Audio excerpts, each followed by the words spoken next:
The Living in NSW Jamaica. President Donald Trump's solid waste reduction. Marcus Eppley.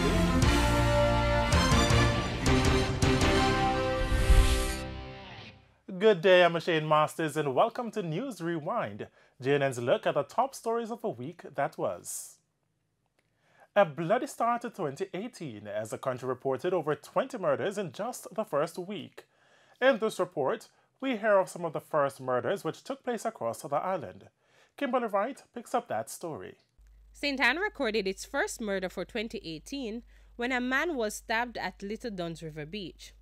He has been identified as 21-year-old Nakeem Gardner of Pimento Walk in Ocho Rios. Reports are that about 3:50 p.m. Mr. Gardner was at Little Duns River Beach when a dispute developed between him and another man. The man's brother intervened, using a knife to stab Mr. Gardner in the neck. He was rushed to the St. Anne's Bay Regional Hospital where he was pronounced dead. Following the incident, the man and his brother escaped in a Toyota Probox motorcar, which was later intercepted by a police patrol team. After the confrontation, there was a tussle between a policeman and one of the men. A policewoman then drew her firearm and discharged 2 rounds, one of which hit the policeman in his buttocks. He was taken to hospital where he was treated and released. The driver of the car and the other man who committed the act were taken into custody. In Westmoreland, 47-year-old Paul Malcolm, whose alias is Bulldog, of Water Lane in the parish, was shot dead.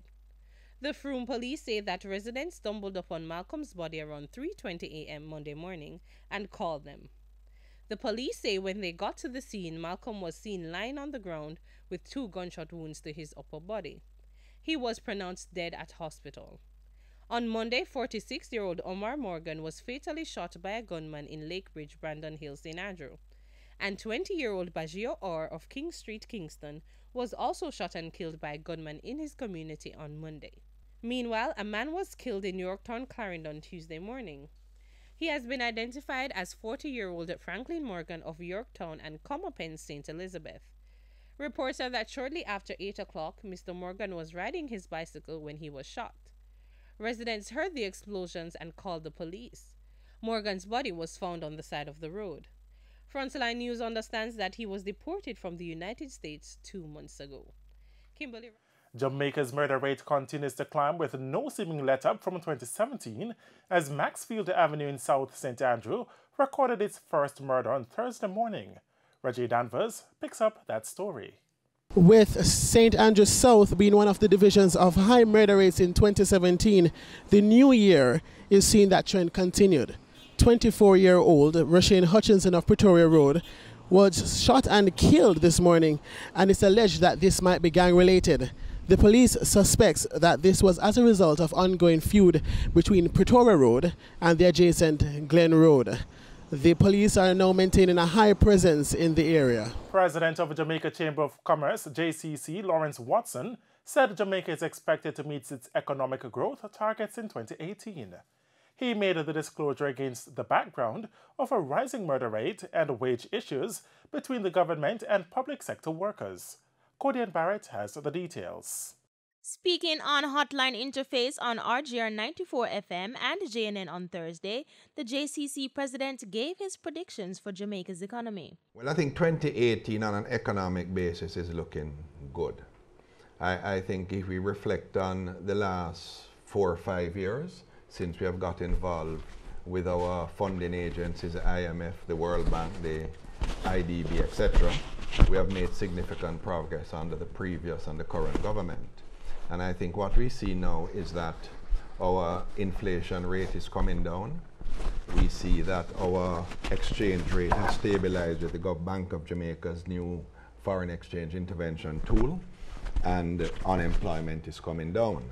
I think last year was a good year in Jamaica. Our tourism was very, very good. We were assisted by the problems our friends in the Caribbean had, but we have gone over 4 million visitors, about 2.1 million stopover and 1.9 million cruise ship.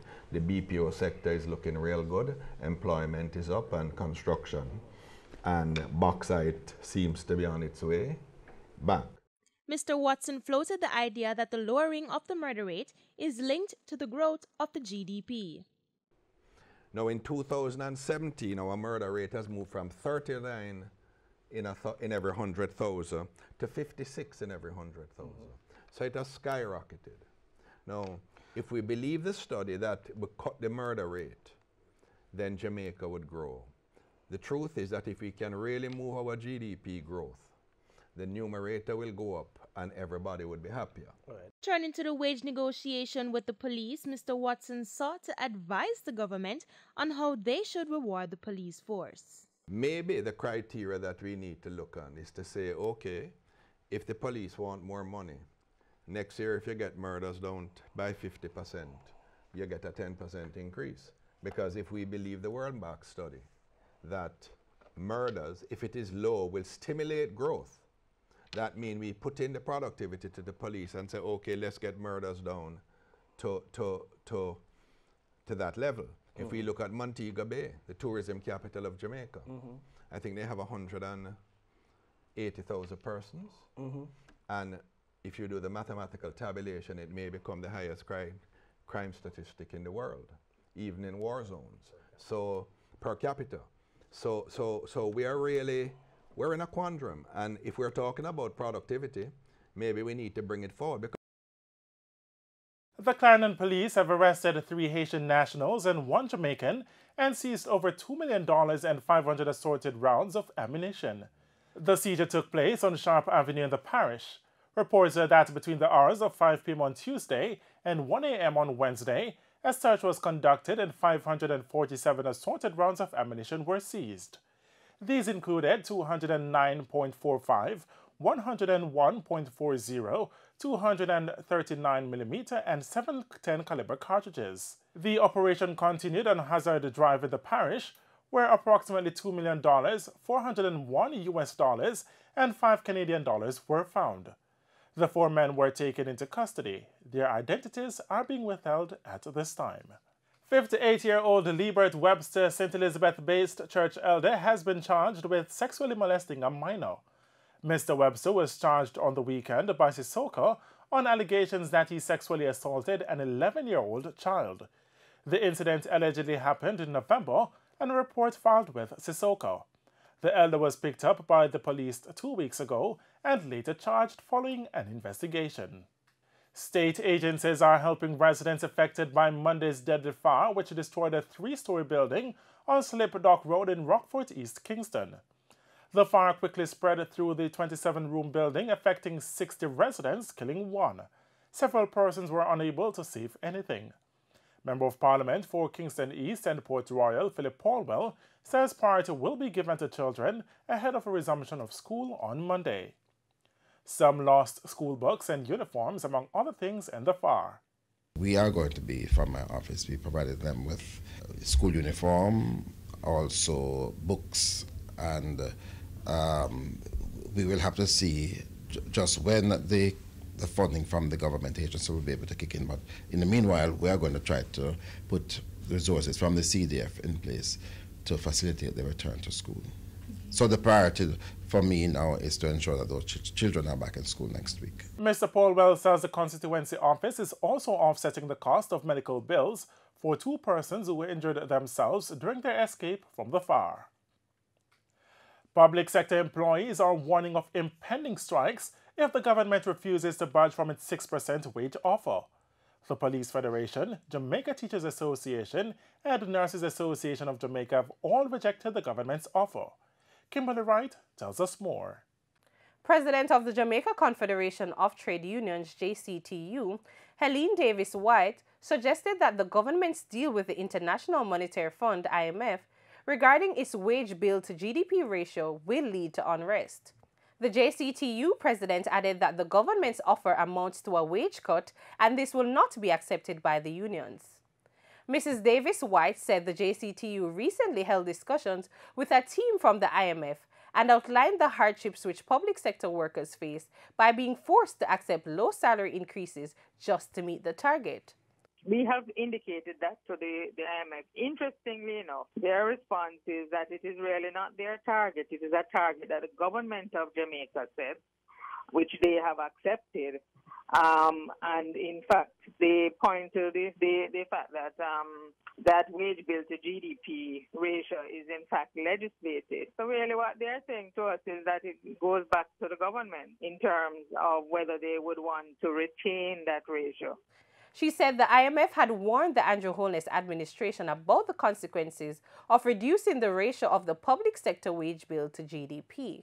We are saying to the government, if the maintenance of that ratio is going to throw the entire country into disarray, we believe that they need to stop and take stock rather than to proceed with something that at the end of the day will not inure to the benefit of either the public sector or wider Jamaica. The JCTU president is urging the government to review its current deal with the IMF, which requires the public sector wage bill to be no more than 9% of the amount of money the country earns each year. Minister of Justice Delroy Chuck says a decision has not yet been made on who will be the country's next Chief Justice, as the matter is still under review. The position becomes vacant at the end of this month as the current Chief Justice Zelia McCalla goes on retirement leave. Mr. Chuck gave an update of the process. I think the process of consultation, to the best of my knowledge and belief, is still under consideration. So, to the best of my knowledge, I don't think any decision has been made as yet. Mr. Chuck also explained the process of selecting a Chief Justice. The usual route is for the person to be recommended by the Prime Minister to the Governor General, who consults with the Leader of the Opposition. If the Leader of the Opposition agrees, then the matter is settled.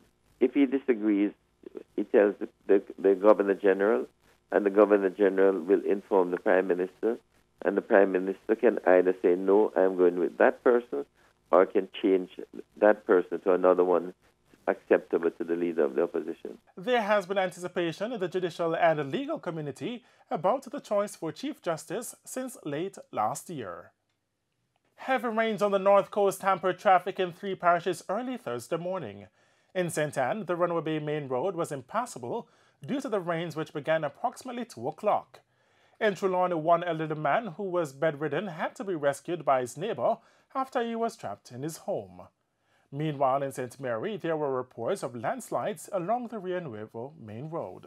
Jamaica recorded 59% less road fatalities in 2017 when compared to 2016. This according to data from the Road Safety Unit. Akoya Redamari tells us more. Speaking on Hotline Interface on RGR 94 FMs and JNN on Thursday, Director of Road Safety Unit Kenute Hare noted that it is an improvement. We look at data that way, yes. And one thing that we have seen is that in terms of vehicle population, so when you start to measure, yes. it depends on your measurement, how you're measuring. Right. So if you're measuring vehicle population, right, vis-a-vis road deaths, we are improving in that area. Okay. Right, we are improving. We are still high in that area, but if you look at the trajectory, you'll see improvement. When you look at population again, you'll see the fluctuations taking place also too. However, Mr. Hare noted that there is heightened probability of crashes, especially in areas with an increase in pedestrians. He also added that the speed of the motor vehicles will determine one's survival ability. Mr. Hare outlined the functions of the crash data retrieval kit and noted that once you operate a vehicle with an airbag, the kit will give information about how the vehicle was being used. How you hold the steering, at what angle, right, to the left, to the right. Whether you hold the steering straight, it's recording that. Whether or not you put your foot on the brake, how much amount of brake pressure you apply, how much amount of acceleration pressure you apply. It tells you how fast you are going as the vehicle travels. Right. Now, when the collision, it tells you what gear you have the motor vehicle in. Okay. It tells you whether or not you are reversing. Even if it's an automatic vehicle? Yes. What? It tells you whether or not you are reversing, whether or not you are in neutral, whether or not you are going forward, whether or not you are parked. Okay. Right? It tells you also if you are wearing seat belt. Yes. Okay. It will tell you it will allow you to know who was sitting where. You're too good. Right? Serious. So yes. It will tell you how the seat is positioned. Yes. Whether the seat is forward yes. or backward, yes. and that will tell you who was driving. Wow. Okay. Right? So it will also tell you now, a critical piece of information I'm going to tell you now. Okay. Whether if there's a collision and the airbag deploy, it will tell you. Yes. It will tell you how many times the motor vehicle crashed. In the meantime, he implored motorcyclists to exercise caution when traveling on the road. The public, we have a terrible year last year as it relates to motorcyclists. And I would like to say to the women in Jamaica, we need your help to get the men to cover their head. Because without the head, it's dead. 95 motorcyclists died last year. Very few took the opportunity to protect themselves, right?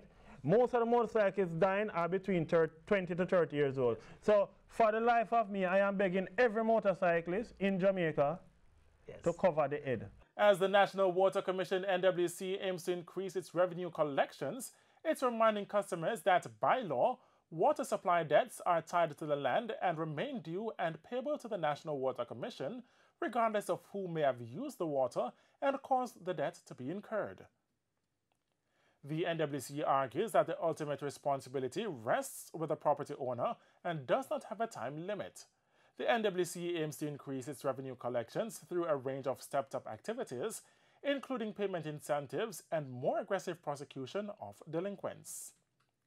We take a break. News Rewind will be right back with the top business stories. The NSW in Jamaica. President Donald Trump's waste reduction. Marcus Eppley.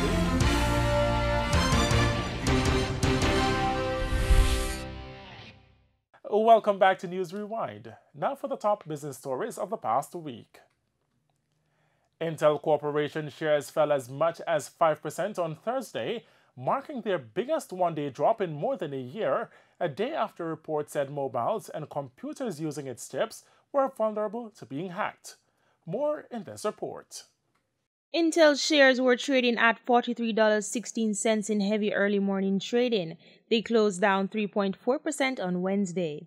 Security researchers on Wednesday disclosed a set of flaws that they said could let hackers steal sensitive information from nearly every modern computing device that uses chips from Intel, Advanced Micro Devices, Inc., and ARM Holdings. Intel said it has started providing software and firmware updates to mitigate the security issues, which it claimed would not have any financial or market share impact. The chip maker said the issue was not a design flaw, but it could require users to download a patch and update their operating system. The vulnerabilities could theoretically allow a hacker to steal information stored in the memory of chips themselves. One, dubbed Meltdown, is known to affect Intel chips, while another, Spectre, could affect chips from many vendors, including Intel as well as AMD and ARM. Microsoft, Amazon, and Google all said they are rolling out fixes for the issues. Cody and Barrett for News Rewind. There has been a setback in the renovation work going on at the former Wyndham Hotel in New Kingston. The setback was a result of a delay in working out the incentives the hotel received. The current phase of renovation work, which involves the ballroom and the tower, is now expected to be completed late October or November this year. Phase 2 will involve refurbishing the rooms which ring the hotel's swimming pool. Businessman Kevin Hendrickson paid $17.6 million for the former Wyndham Hotel. The hotel, which is located in the heart of the city's business district, has been closed since the kitchen was badly damaged by a fire in March 2013. Cable and Wireless is facing a huge lawsuit from one of its shareholders, who claims its parent company, Cable and Wireless UK, unlawfully transferred money out of Jamaica for its exclusive benefit. The claim was brought by financier Jason Abrams, who holds 60 million shares in Cable and Wireless Jamaica. Mr. Abrams wants billions of dollars he said was taken out of a local company to be returned to boost the company's financial position. The suit comes after news came from Cable and Wireless Jamaica that its majority shareholder, CWC Carla, and its subsidiary Californora, both owning 82% of the company. They are offering to purchase the 18% they do not currently own with an intent to take the company private. An offer price of $1.45 was put on the table, the shares valuing $1.20 at the time. And that's your News Rewind for this week. I'm Shane Masters. Thanks for watching.